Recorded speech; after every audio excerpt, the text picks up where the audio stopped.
Around Christmas time I was really poorly. Again, couldn't walk, I wasn't able to hold a knife and fork, so I couldn't feed myself properly. It was really sort of backs to the wall. I was having bed baths and things by my partner, which again was incredibly hard. So at that point it was sort of, I'd say probably the lowest of the low. It was the sort of radiotherapy that really sort of turned me. Then 2-3 weeks I couldn't walk, I couldn't eat, for myself anyway. So the palliative care team that we've had have really impacted on our lives because we've been able to have the right support in place. When they came into our lives, we didn't have the right equipment to be able to support Dean with the daily activities that was put in place for us, and they've always been there to support us emotionally. No conversation has been too long. They've always been able to listen to us, and that's just felt like an overall support that we didn't have beforehand. He was obviously very anxious, and his family were as well, and he was very low in mood. So obviously we had to be very, gentle with him and just explain that we're here to help him and his family, and we do it at his pace. Myself and the occupational therapist had to work really closely together because Dean's needs meant that he needed to see both professions. In the early stages of his illness and following his surgery, when we were involved with him, his physical condition was really quite poor, which would warrant kind of physiotherapists from going in, but also just to be able to manage and cope functionally around the home.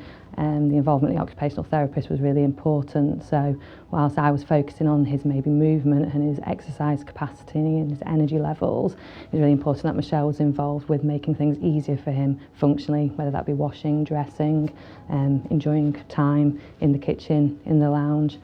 So there was one moment where she really did push me really hard, and I felt personally that it knocked me back.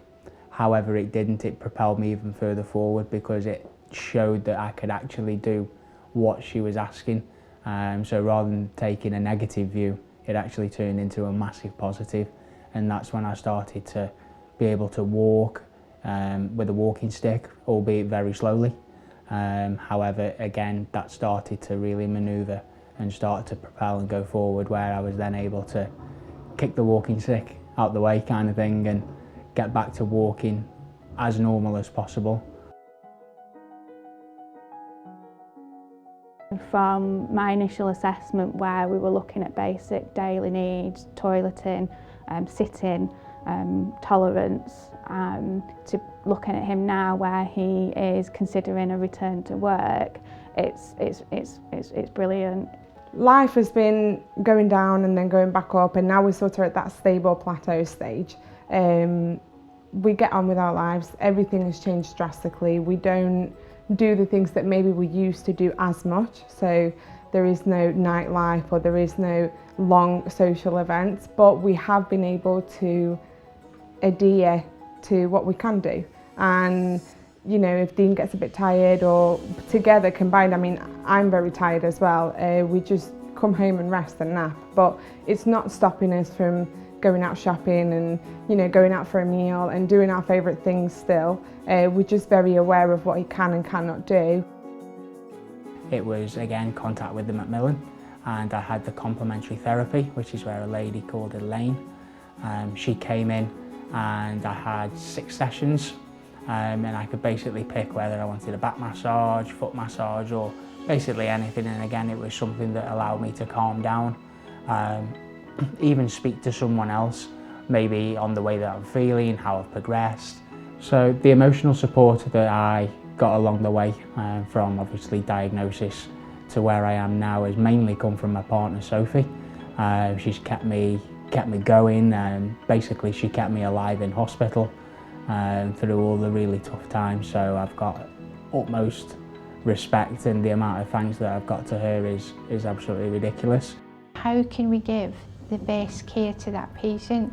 So it's simple things, it's not great big things, it's just improving the attendance at the palliative care meetings, making sure there's somebody from this team, somebody from district nurses there to talk about the patients with the GPs. It's making sure that simple meeting around the table is well attended, and that the team try and get there to continue to talk about the service. It's all of those little things. It's our whiteboard where we know where our patients are they in hospital. It's our consultant working in the hospital, and it's the hospital consultant coming out into community. We've actually, somebody says palliative care has no rules, and very much integration should not have any rules.